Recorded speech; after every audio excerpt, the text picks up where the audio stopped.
برایان جەژنتان پیرۆز بێ.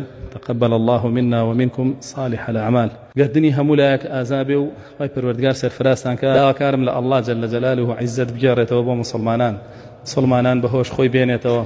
داواکارم لە الله جل جلاله ڕۆژ و عیبادەتی مانگی ڕەمەزانمان لێ قبوڵ کە نەیداتەوە بە ناو چاوانمانە.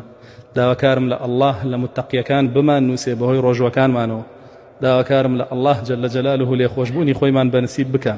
لەم مانگە دەرچوو بین و لە هەمومان خۆش بوو بێ لە خۆمان و مردووەکانمان. داواکارم لە الله جل جلاله ئەم جەژنە بەخێر و بەرەکەت بگێڕێ بەسەر مسلمانانە لە هەموو لایەکی جیهانە بەتایبەت مسلمانانی ناو خۆمان. یا الله ڕەحم بکە بە نەخۆشەکانمان شیفایان بدە، بەتایبەت ئەوانەی کە داوای دوعای خێریان کردو بۆ نەخۆشەکانیان داوایان کرد لێم کە دوعا بکەین بۆ نەخۆشەکانیان. داواکارم لە الله جل جلاله شیفایان بدە. کۆ ببنەوە جەژنە پیرۆزە لە یەک بکەین، ئاوە بازنەیە دروستکەن خێرتانەگەن.